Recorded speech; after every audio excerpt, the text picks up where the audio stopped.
사도행전 5장 1절부터 11절까지.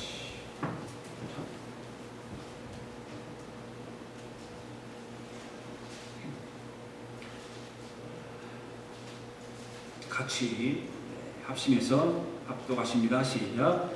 아나니아라 하는 사람이 그의 아내 삽비라와 더불어 소유를 팔아 그 값에서 얼마를 감춤해 그 아내로 만들어 얼마만 가져다가 사도들 발 앞에 두니 베드로가 이르되 아나니아야 어찌하여 사단이 내 마음에 가득하여 네가 성령을 속이고 땅값 얼마를 감추었느냐.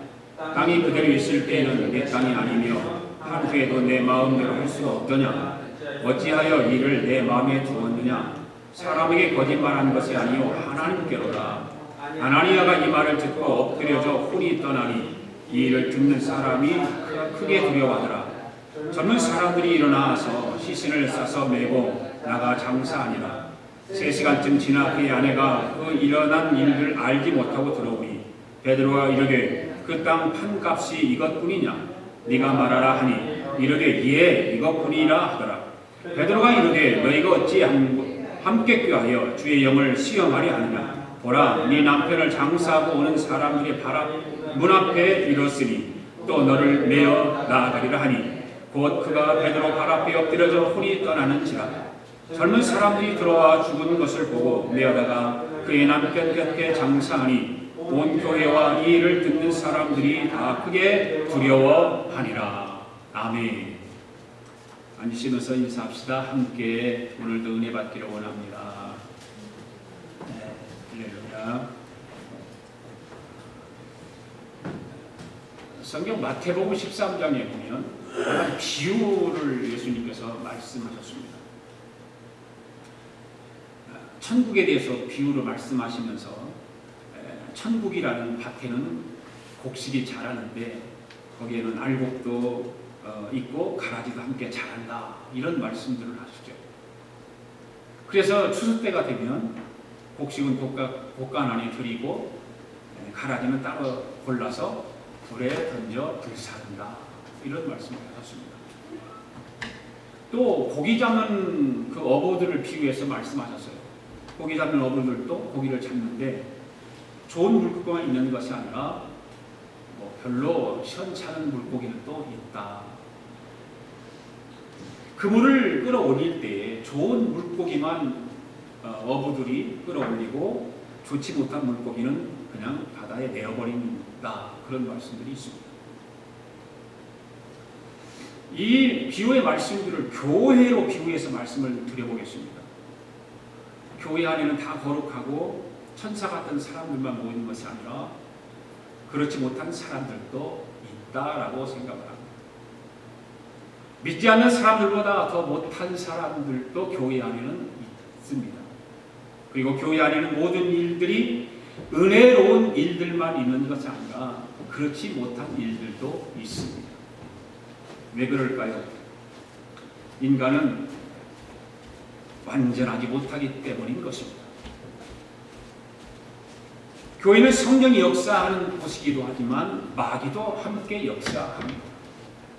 교회는 은혜스러운 곳이기도 하지만 교회 안에도 시험이 있습니다.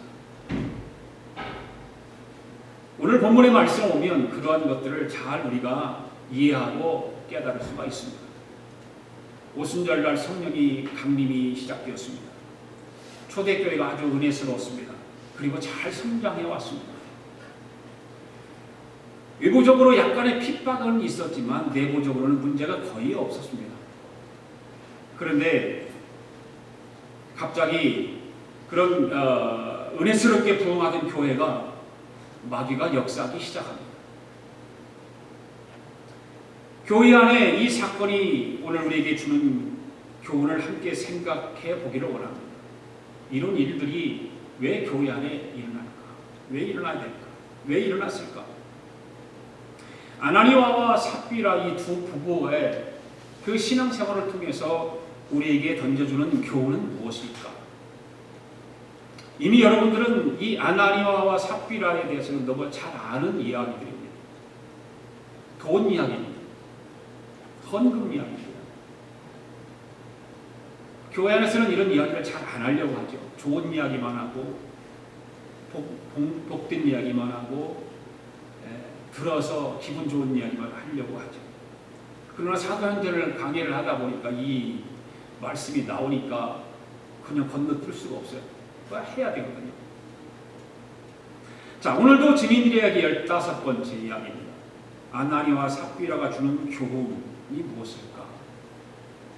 오늘도 저는 본문의 말씀을 통해서 3가지 교훈을 얻고자 합니다. 첫째로, 유정빈 헌신은 도리어 화를 자초한다라고 하는 것을 깨닫습니다. 1절과 2절 말씀 같이 읽습니다. 시작. 아나니아라 하는 사람이 그의 아내 삽비라와 더불어 소유를 팔아 그 값에서 얼마를 감춤해 그 아내도 알더라. 얼마만 가져다가 사도들을 발 앞에 두니. 초대교회 성도들은 은혜를 많이 받고 그 성령의 역사로 인해서 이 나눔의 그런 일들을 하기 시작합니다. 그래서 사도들 발 앞에 자기들의 모든 소유를 팔아다 갖다 놓고 서로 공동 생활을 하고 공동체로 생활합니다. 자발적으로 자신의 소유를 팔아서 어려운 이웃들에게 나눠주는 거예요. 참 그 당시에는 아마 이 성령의 역사가 있었을 때는 성도들이 교인들이 많이 가난했던 그런 일이 있었던 것 같아요. 그러니까 소유를 팔아서 어려운 이웃에게 나눠줍니다. 4장 마지막 부분에 보면 이 일에 제일 앞장섰던 사람이 누군가? 바나바라고 하는 사람입니다. 바나바라고 하는 사람이 자기의 소유를 다 팔았습니다. 그리고 구제에 힘썼습니다. 그러니까 하나님의 날마다 구원받는 사람을 더해 주셨습니다. 바로 그때 초대교회 부흥의 기운을 깨트린 엄청난 사건이 일어났는데 바로 아나니아와 바나바 사건인 것입니다. 엄청난 부흥과 엄청난 그런 힘들이 있어서 정말 교회가 신나게 지금 부흥하고 하고 있는데 한 부부를 통해서 엄청난 사건이 일어나는 것입니다. 그 당시에 엄청난 재산을 자발적으로 팔아서 교회에 바친 그 바나바의 명성이 사람들에게는 귀감이 되기도 했지만 나도 바나바처럼 좀 사람들에게 인기 좀 끌어보고 싶다라고 하는 생각이 가진 사람도 있었을 것이다 그 말이죠. 그런 장면을 본 아나니아와 삽비라 자기도 바나바처럼 좀 소유를 팔아서 하나님 앞에 드려보기로 생각을 한 것입니다. 자기 재산의 소유의 일부를 바치는 것도 참 힘들은데 가지고 있는 재산을 다 소유를 팔아서 전부를 바친다고 하는 것은 쉬운 것이 아닙니다. 너무 힘든 것입니다. 아무리 은혜를 받고 성령 충만해도 이러한 일을 결정하고 행한다고 하는 것은 그렇게 쉬운 일은 아닌 것입니다. 그런데 아나니아와 삽비라는 실제로 팔았습니다. 그런데 이 아나니아와 삽비라가 다 팔아서 팔기는 팔았는데 팔아서 어떻게 했습니까? 복을 받았으면 얼마나 좋겠어요. 그런데 이 두 사람이 하나님의 저주를 받아 죽습니다. 여러분, 복을 받을 일 했으면 복을 받아야 할 텐데 왜 저주를 받았을까? 오늘 2절에 보니까 그 값에 얼마를 감춤해 그 아내도 알더라 이거예요. 하나님하고 자기 개인적으로 약속을 했겠죠. 감동이 왔어요. 바나바의 그 모든 명성과 교회 안에서 인기와 사람들에게 칭송받는 것을 보고 아나니아와 그 마음이 들어 있었던 것이죠. 그래서 마음속으로는 나도 재산을 좀 팔아서 하나님으로 다 드려야 되겠다. 바쳐야 되겠다. 그냥 막상 팔고 보니까 아까운 생각이 들죠. 여러분, 아나니아가 자기 재산을 팔 때까지는 참 좋았습니다. 막상 팔고 나니까 욕심이 생기지 않습니까? 욕심이 조금씩 생기기 시작하니까 욕심이 생기면 무슨 마음이 생길까요? 욕심이 생기면 아까운 생각이 들지 않겠습니까? 아깝죠? 그래서 자기 소유를 판 그 값에 얼마를 감추고 일부만 가져다가 사도들을 발 앞에 놓았습니다. 여러분, 누가 지금 이 일을 하고 있습니까? 아나니아라고 하는 사람입니다. 그러면 삽비라는 무엇을 하고 있었습니까?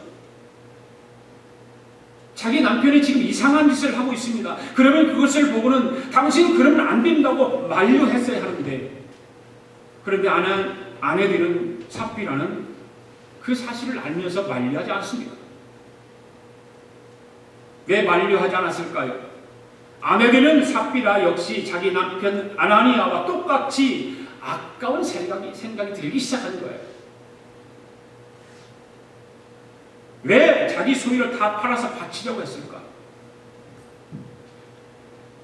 우리는 여기서 아나니아와 삽비라가 자기 소유의 재산을 팔아서 바치려고 하는 동기가 무엇일까? 과연 말씀의 은혜를 받고 나서 성령님의 감동과 감화를 따라서 한 일일까? 어떤 순간적인 충동에 의해서 이렇게 일을 벌이는 일일까? 조금 전에도 말씀을 드렸지만 구브로에서 난 요셉이라고 하는 바나바라고 하는 사람이 재산을 다 팔아 바쳤습니다. 그러니까 사람들로부터 인정을 받기 시작하고 사랑도 받기 시작하고 칭송도 받기 시작하는 것입니다. 교회 안에서 그렇게 인정받고 칭송받는 모습을 아나니아가 보는 거예요. 그러더니 인간적인 시기심이 생기기 시작했겠죠. 보이지 않는, 자기도 모르는 사이에 그런 마음이 생기기 시작한 거예요. 그리고 시기심과 더불어서 질투심이 조금씩 생기기 시작했지 않겠습니까? 여러분, 아나니아와 삽비라는 성령님의 감동을 따라서 순수한 마음으로 행한 일이 아니었다라고 하는 것을 우리는 본문의 말씀을 보면 알 수가 있습니다.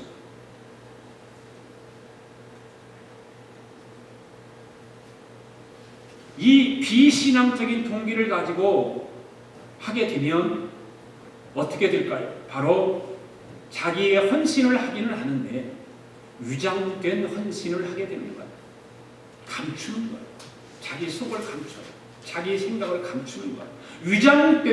위장으로 겉만 드러내는, 겉도 제대로 드러나지 않는 위장된 헌신을 하고 있는 것입니다. 그렇다면 이러한 아나니아와 삽비라 행동들이 오늘 우리에게 무엇을 깨닫게 할까라고 하는 것입니다.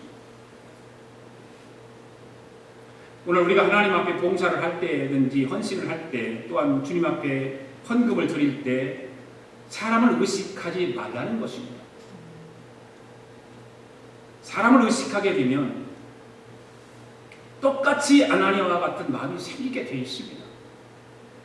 누구든지. 억지로 하지 말고 자원하는 마음으로 해야 한다 그 말입니다. 가식적인 마음으로 하지 말고 순수한 마음을 가지고 하라는 것입니다. 성경에는 하나님 앞에 헌금을 드릴 때 어떻게 드리라고 하는 말씀들이 많이 있습니다.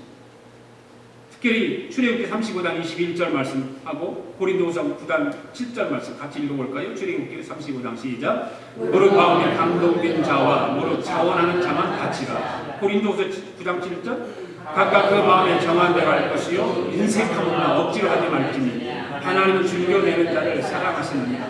아멘. 오늘 우리는 아나니아와 삽비라 같이 하나님 앞에 드리는 헌신이 위장된 헌신이 되지 말아야 하는 것입니다.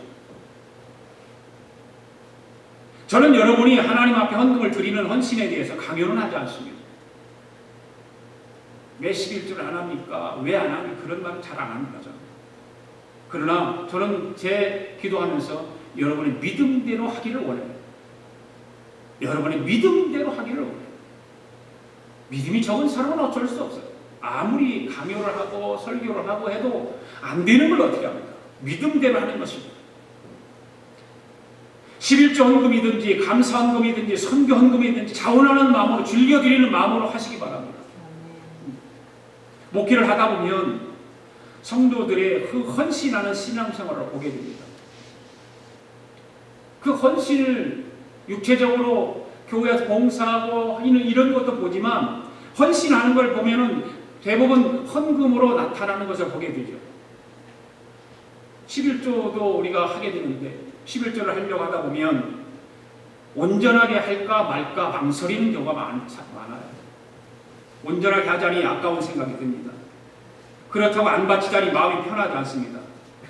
그래서 수입의 일부만 합니다.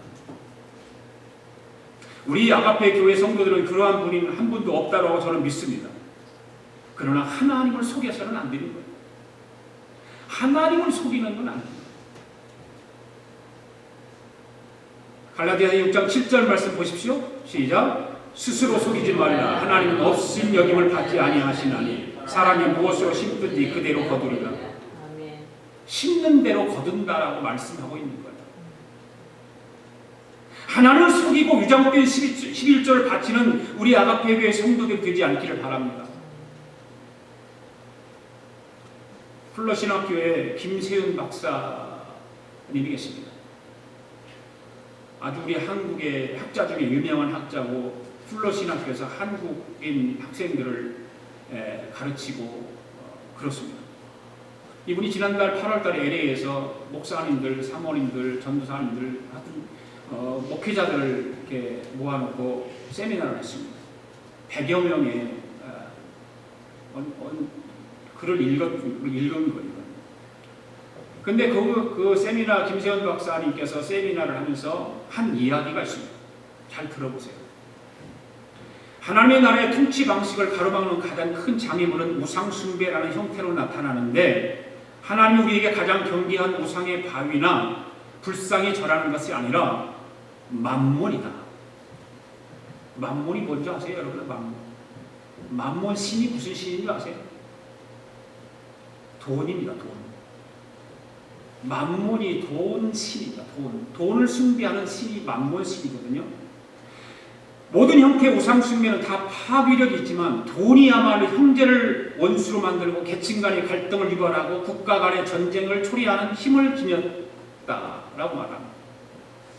만몬 신앙으로 변질된 복음은 오늘날 교회에 만연한 번영 신학과 상급 신학을 추구하는 것으로 드러난다고 말을 하고 있습니다. 만몬의 복음으로 변질됐다. 이 만몬의 복음으로 변질되어가는 교회가, 그리고 일명 이 김세현 박사가 얘기하는 무슨 얘기냐, 캘리포니아 복음이 따로 있습니다. 캘리포니아 복음이 뭔지 아세요? 잘 들어보세요.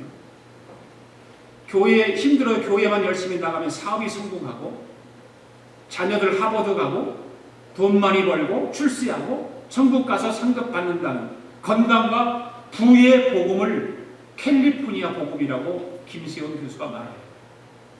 캘리포니아가 물질 만능주의에 아주 쩌들어 있는 도시, 주예요, 주.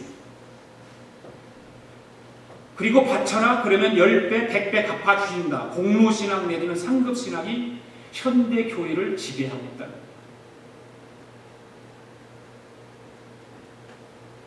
이 김 교수는 또 이야기합니다. 안녕과 행복을 보장하고자 하는 것이 만몬신앙의 핵심이라고 말하고요. 이웃을 착취하게 만들고 고난의 죽음을 중대시키는 사단의 통치 방식이 만몬신앙입니다. 때문에 그러면서 권면합니다. 노동에 대한 정당한 대가만 받되 재물을 많이 쌓아두지 말고 하나님이 주신 은사와 직업과 형편에 따라 이웃을 도우라고 말하고 있습니다. 이것이 바로 자유와 화평과 정의가 확대되는 하나님 나라의 모습이라고 설명을 하고 있습니다. 요즘 많은 학자들이 번영신학에 대해서 많이 이야기합니다. 우리 한국 교회가 지금까지 기독교가 번영신학으로 흘러와가지고 하나님의 복음을 완전히 버렸다는 거예요. 이제는 바뀌어야 된다는 거예요. 번영신학으로 가면 안 됩니다. 이거를 바꿀 수가 없는 거예요. 너무나 오랜 동안 우리 한국 교회 안에 모든 기독교 안에 이것이 자리 잡아왔기 때문에 정말 하나님의 그 복음이 무엇인가를 온전히 알아가야 되는데 큰일 났다라고 얘기를 해요. 주님이 오실 날이 이제 가까웠는데 그 주님의 오실 날을 우리가 대비하면서 계속해서 번영신앙만 가지고 이야기하면 안 된다는 거죠. 그리고 상급신앙.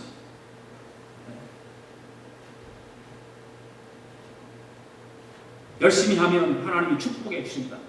열심히 하나님 앞에 바치면 100배 복을 주신다. 이런 이야기. 교회가 지금까지 그렇게 흘러왔기 때문에 참 어렵다는 것입니다. 사랑하는 성도 여러분, 오늘 아나니아와 삽비라와 같이 유장된 헌신은 하나님의 진노를 살 수 있다는 사실을 우리는 바로 알아야 됩니다. 그래서 바른 신앙으로, 바른 헌신으로 하나님의 영광을 드러내는 저와 여러분 되기를 원합니다. 그 다음에 두 번째로 성령을 속이는 자는 하나님의 징계를 받는다는 거예요. 3절 4절 읽습니다. 시작. 베드로가 이르되 아나니아야 어찌하여 사단이 내 마음에 가득하여 네가 성령을 속이고 땅값 얼마를 감추었느냐. 땅이 그대로 있을 때에는 내 땅이 아니며 한 후에도 내 마음대로 할 수가 없더냐. 어찌하여 이 일을 내 마음에 두었느냐. 사람에게 거짓말한 것이 아니요 하나님께로다. 아멘. 아나니아와 삽비라는 소유의 재산을 팔아서 감출 때 자신들 외에는 아무도 모른다고 생각하는 거죠. 그렇죠? 어리석은 우리도 그런 죄를 범하잖아요. 아무도 모른다고 생각하지 않습니다. 그러나 성령님께서는 그 사실을 다 알고 계셨습니다. 그렇습니다. 성령님은 우리의 마음과 생각까지도 다 알고 계십니다. 할렐루야. 다 알고 계세요. 사람은 부부지간에도 남편과 아내는 서로 속이고 그럴 수 있지만 성령님은 속일 수 없다는 이야기입니다. 그럼에도 불구하고 이 아나니아가 어떻게 합니까? 일부를 감추고 나머지 일부만 바치고 전부인 것처럼 바치는 것은 뭘까? 벌써 먼저 자기 양심을 속였다는 거예요. 하나님께서 우리에게 다 모든 사람에게 양심을 다 부어 넣어 주셨는데 그 양심을 속였다는 것입니다. 그 다음은 하나님의 종들을 속인 것이고 그 다음에 성령님을 속인 것이 된 것입니다. 오늘 여기서 또 생각해 보아야 할 것은 사도들을 속인 것은 사람에게 거짓말한 것이 아니라 성경에서는 뭐라고 말합니까? 하나님께 거짓말한 것이다 라고 말하고 있습니다. 또한 자신이 받은 재물의 일부를 감추고 마치 다 바친 것처럼 행동하는 것이었어요. 이 행동이 사람은 속일 수 있지만 하나님은 속일 수 없다라고 성경은 우리에게 분명하게 가르쳐주고 있습니다. 자, 그때 발 앞에 놓인 아나니아의 재물을 보고 아나니아가 사도들 앞에 재물을 갖다 놨습니다. 그때 베드로가 말합니다. 아나니아야 어찌하여 사단이 내 마음에 가득하여 네가 성령을 속이고 네 땅값을 얼마를 감추었느냐. 너는 사람에게 거짓말하는 것이 아니라 지금 하나님께 거짓말하는 거야 라고 이야기하고 있습니다. 이 얘기를 듣고 아나니아가 어떻게 됐습니까? 바로 엎드려져서 그냥 혼이 떠나가 버린 거예요. 얼마나 충격적인 일이 일어났습니까? 엄청난 충격적인 일이 일어났습니다. 기쁨과 즐거움이 넘쳤던 교회 안에서 사람이 죽어서 넘어지는 날벼락 같은 사건이 일어난 것입니다. 여러분, 아나니아와 삽비라가 왜 자기 양심을 속이고 성령님을 속이면서까지 거짓말을 했을까요? 왜 소유를 판 후에 일부를 감추었을까요? 오늘 3절 말씀 보니까 뭐라고 말하고 있죠? 사단이 그 마음속에 가득했다. 사단이 그 마음속에 가득했기 때문에 아나니아가 지금 자기의 소유를 팔아서 하나님 앞에 다 드리지 못하고 일부를 드렸다는 것입니다.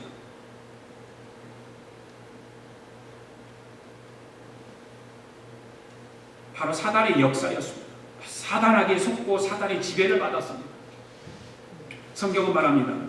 사단은 거짓말쟁이요 거짓의 아비다.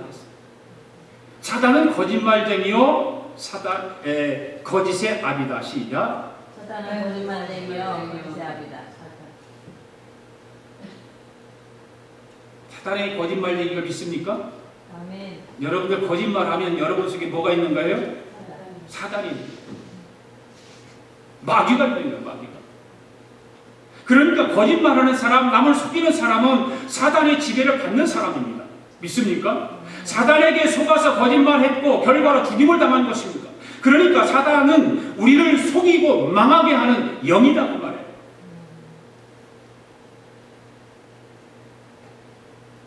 우리 아가페 교성도들은 사단의 미혹을 받아 성령을 속임으로 하나님의 징계를 받지 않기를 바랍니다. 아멘.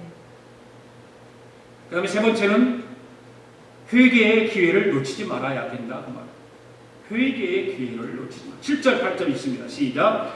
3시간쯤 지나 그의 아내가 그 일어난 일을 알지 못하고 돌아오니 베드로가 이르되 그 땅 판값이 이것뿐이냐? 네가 말하라 하니 이르되 예 이것뿐이나 하더라. 사람들이 죽은 아나니아의 시신을 메고 나가 장사했습니다. 그런데 그 사실을 알지 못하고 3시간쯤이 지나서 아나니아의 아내 삽비라가 교회 안으로 들어온 거예요. 그때 삽비라에게 베드로가 물어요. 삽비라야, 그 땅 판값이 이것뿐이냐? 네. 아나니아가 이미 바친 것이니까 이것뿐이냐? 물어요. 그래 삽비라가 예 이것뿐입니다 라고 대답을 합니다. 여러분 성경을 보면 아내는 남편을 돕는 뭐라고 하죠? 배필이다.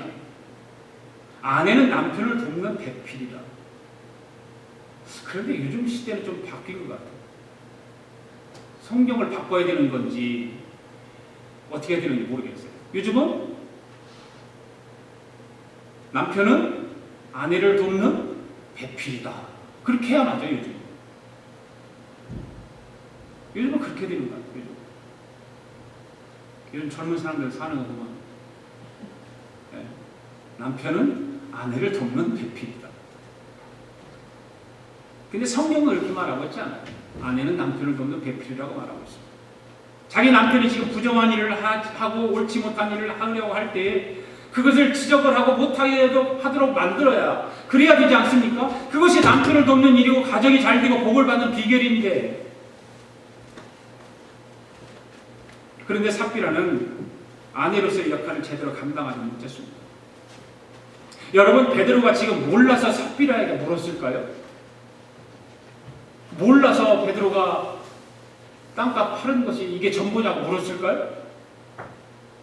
아닙니다. 베드로는 삽비라에게 기회를 준 거예요. 무슨 기회를 줬어요? 회개할 수 있는 기회를 준 거예요. 물에서 물은 거예요. 좀 정직하게 대답하는 기회를 준 것입니다. 그런데 삽비라는 여전히 자기 남편과 똑같이 예, 다 합니다. 이게 전부입니다. 그 말이 떨어지자마자 엎드려지고 혼이 떠났다 이렇게 말하고 있어요. 베드로가 물었을 때에 양심의 가책을 느끼고 지은 죄를 회개했더라면 용서받을 수 있었을 것입니다. 여러분 아나니아와 삽비라 사건이 주는 교훈이 무엇이라고 생각하십니까? 성도들은 자기 소유를 다 팔아서 하나님께 바쳐야 한다는 것일까요? 11조와 감사헌금을 떼어 먹으면 당장 벼락 맞아 죽는다는 이야기일까요? 성경에 그런 이야기 하나도 없어요. 헌금은 믿음대로 하면 되고 성령의 감동을 따라 하면 되는 것입니다. 하나님은 헌금 생활이 약한 것 자체에 대해서는 안타까워하는 마음은 가지고 계시지만 그것 때문에 벼락을 내리시는 분은 아니에요.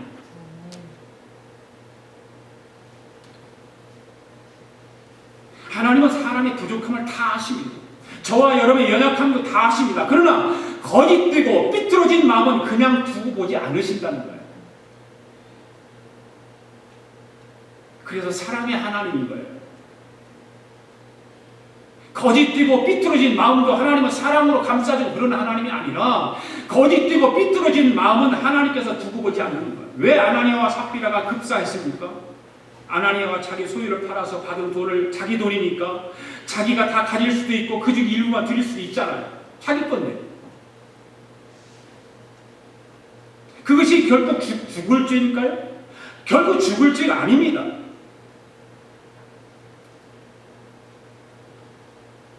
문제는 바나바처럼 명성을 얻으려고 일부를 바치면서 다 바친 것처럼 유선을 떨었다는 거예요. 유선을 떨어요. 베드로가 분노한 것은 그 부부가 전 재산을 내놓지 않아서가 아니라 거짓으로 전 재산을 내놓은 것처럼 속였다는 거예요. 이 장면을 보면 하나님이 얼마나 인간의 유선을 싫어하시는지 알 수가 있어요. 왜 주님께서 바리새인들을 싫어하셨을까요? 유선자이기 때문에 싫어하신 거예요.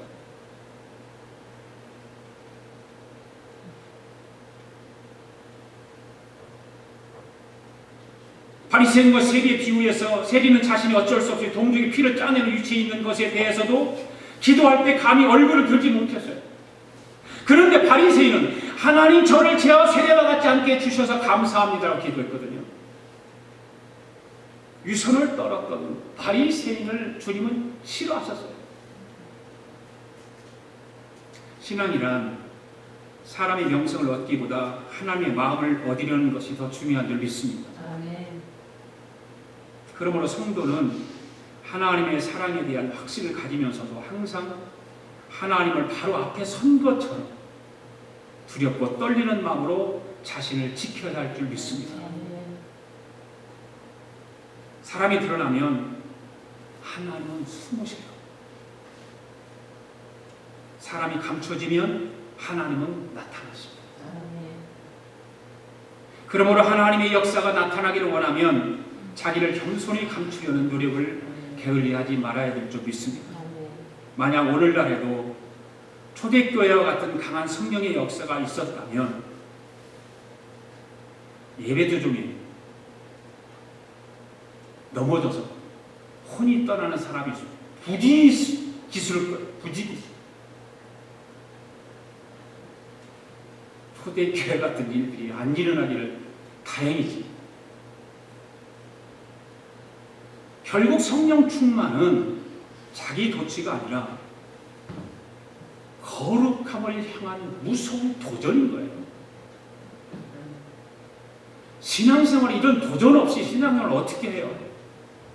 거저주는 건 아니잖아요. 이런 도전 정신을 가지고 신앙생활을 하는 것이지 예수님을 닮아보려고 도전을 해보고 애써보고 해야 되는 것이지 그냥 성령님이 가만히 나한테 와서 내 모든 것을 지배하고 통치하고 내가 하기 싫은 것 성령이 이끌어주는 도전 정신이 있어야 되는 거예요. 오늘 본문을 보면 여러분은 이런 생각을 해보지 않았습니까? 왜 인간의 연약함을 아시는 하나님이 왜 그런 충격적인 요법을 사용하셨을까?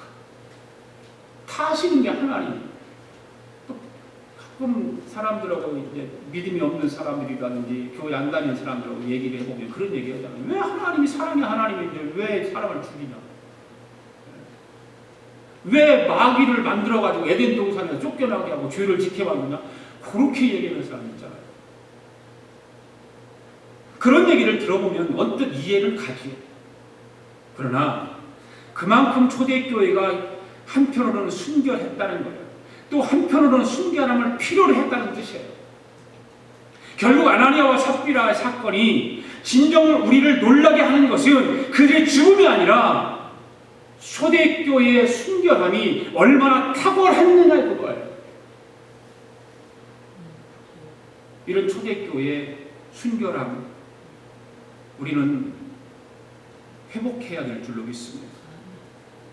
초대교회는 역사상 처음으로 등장한 교회가 아닙니까? 역사상 등장하는 처음 교회. 앞으로 생겨날 수많은 교회의 뿌리와 같은 역할을 해야 한다는 점에서 초대교회의 교회는 더욱 깨끗함을 필요로 했던 것입니다.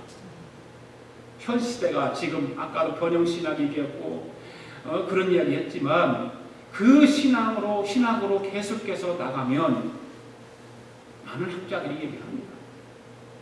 교회는 엄청나게 힘든 일들이 많아질 것이다.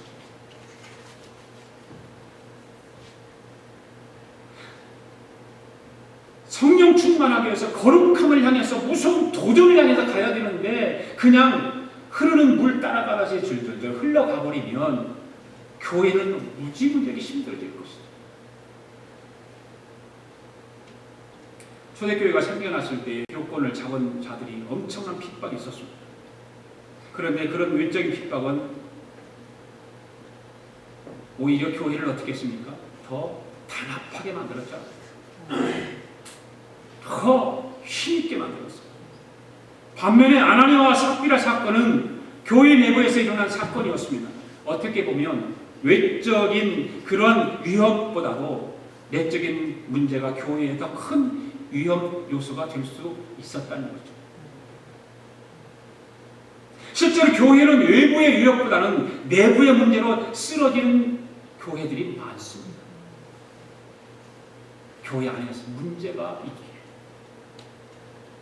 성령의 역사를, 성령의 충만함을 그거를 위해서 달려가지 않고 도전하지 아니하고 내 이성과 내 생각과 내 지식과 내 경험 가지고 교회 안에서 신앙생활을 하려고 하다 보니까 내적인 내부 안에서 일어나는 일들에 의해서 교회가 파괴되고 교회가 무너지고 싸움터가 되고 마는 것입니다. 오늘날 이 험악한 세상을 살아가면서 하나님의 마음을 얻는 최대의 길은 거룩함과 깨끗함과 순결함입니다. 아멘. 크리스찬들에 있어서 이 거룩함이 없으면 아무것도 아닙니다. 깨끗하고 순결한 것을 지켜내지 못하면 아무것도 아닙니다. 왜 베드로가 놀라운 치유의 능력을 나타냈습니까? 바로 성령 충만을 통해서 깨끗한 신앙을 가지고 있었기 때문에 그럽니다. 그래서 성령 충만은 우리에게 꼭 필요한 거예요. 아멘. 그저 여러분들 그냥 신앙생활하는 것이 아닌 거예요. 결국 치유의 제일 원인은 어떤 특별한 신앙적인 태도나 모습이 아니라 바로 순결한 거룩함입니다. 할렐루야. 그 순결한 거룩함이 교회 안에, 우리의 가정 안에 있을 때에 그 교회는 성령 충만할 것이고 우리 가정이 성령 충만하게 될 줄로 믿습니다. 아멘. 깨끗한 성도의 삶과 교회의 삶에서 무엇보다도 중요한 것입니다. 순결한 거룩함. 이것이 현대 신앙, 현대 크리스찬들에게 이것이 보장되지 않고 이것을 향해서 도전하고 달려가지 않으면 교회는 무너지는 것이고 우리의 신앙도 그냥 세상 따라가는 거예요. 그냥 이리 왔다 저리 갔다 여기서 이러면 이리 가고 저기 저러면 저리 가고. 여러분, 아나니아의 이름은 여호와의 은혜라는 뜻을 가지고 있어요. 그리고 삽비라의 이름은 아름다움이라는 뜻이 가지고 있어요. 이 두 사람의 이름을 보십시오. 그런데 이 사람들은 거짓과 위선으로 자신의 이름을 먹칠하고 있다는 거예요. 먹칠해버렸어요. 여호와의 은혜라는 뜻을 가지고 아름다움이라는 뜻을 가진 이름을 거짓과 위선으로 인해서 자기 이름을 먹칠하게 하고 회개의 기회가 주어졌지만 그 회개의 기회도 놓쳐버리고 하는 거예요.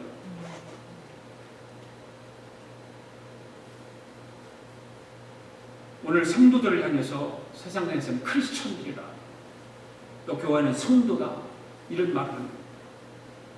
그리고 저는 목사고 또 우리 권사님도 계시고 또 집사님들이시고 사모님이시고 다 그렇습니다. 우리는 교회 안에서 직분을 다 가지고 있어요. 직분의 이름을 다 가지고 있어요. 그 거룩한 직분입니다. 할렐루야. 그 이름 하나하나가 다 거룩한 직분입니다. 그런데 그 거룩한 직분이 어떤 세상적인 그런 유혹과 거짓과 위선 때문에 그 직분의 거룩함을 다 훼손시켜버린다면, 그것을 더럽게 만들어버린다면 하나님의 이름이 거룩하게 드러날 수 있을까요?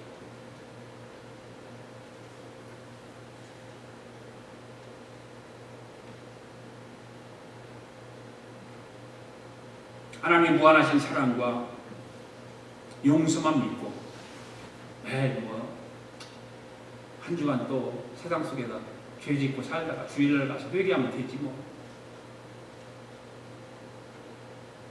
그냥 반복적인 죄를 그냥 방치하면서 유선적인 삶을 살고 있는 크리스찬들이 되지 말아야 될 줄로 믿습니다.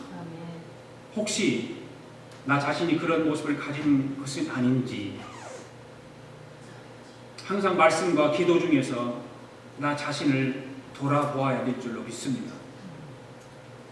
항상 하나님 앞에서 경건한 두려움을 가지고 나 자신을 깨끗하게 지켜가며 하나님의 마음을, 하나님의 심정을 기쁘게 해드리는, 그 하나님 마음을 시원케 해드리는 그런 저와 여러분 될 수 있기를 바랍니다. 기도드리겠습니다. 고마우신 하나님 아버지, 오늘도 주님의 귀하신 말씀을 듣게 하시고 은혜를 받도록 말씀을 깨닫게 하시고 믿음을 갖도록 인도해 주심을 감사드립니다. 오늘도 아나니아와 삽비라의 신앙을 통해서 우리에게 교훈과 깨달음을 주신 주님께 감사를 드립니다. 이 깨달음을 가지고 이 땅에서 크리스천다운 성도다운 삶을 살아가도록 성령님께서 항상 인도하시고 도와주시기를 원합니다. 이 한 주간도 이 험악한 세상을 살아가는 동안 주님의 거룩하고 순결한 신부로 살아가도록 우리의 결심과 깨달음에 성령님께서 강하게 역사하여 주옵소서. 오늘을 살아가는 주님의 백성들에게 암몬이 우상이 되지 않게 하시고 거짓의 영인 마귀의 지배를 받지 않도록 우리를 지켜 주옵소서. 이 한 주간도 우리 입술에 찬양의 향기가 가득하게 하시고 우리의 삶에 주님의 흔적으로 남게 하여 주옵소서. 우리의 두 손이 주를 닮은 섬김의 삶이 되게 하시고 십자가의 길을 걸어가게 하여 주시옵소서.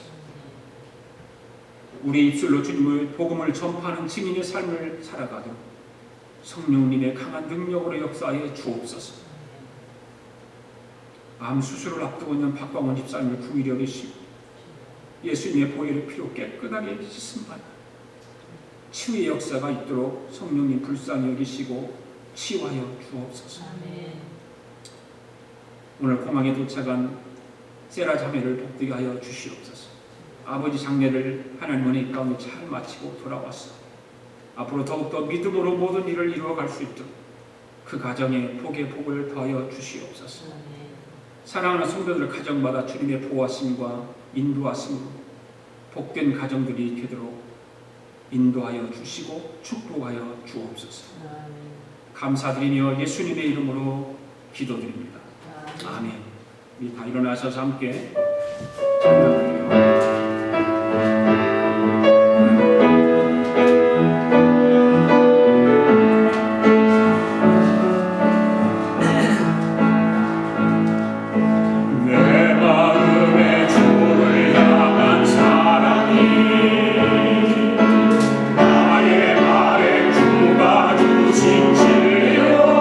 찬양합니다. 나의 노래 주의 눈물 채워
하나님 앞에 오늘도 예물을 봉헌에 올렸습니다.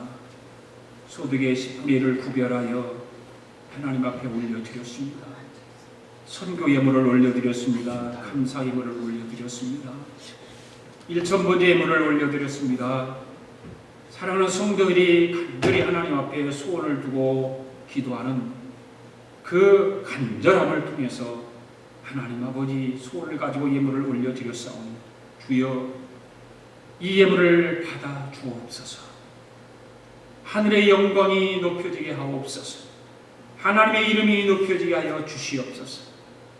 하나님께서 약속하신 신령한 하늘의 복과 이 땅의 기름진 복으로 채워 주셔서 우리가 육적으로도 영적으로 메마르지 않게 하시고 항상 풍성하여 하나님을 위해서도 영적으로 귀하게 쓰임받고 육적으로도 부족함이 없도록 하나님께서 채워 주셔서 모든 일들이 합력하여 서로를 이룰 수 있도록 주여 복의 복을 더하여 주옵소서.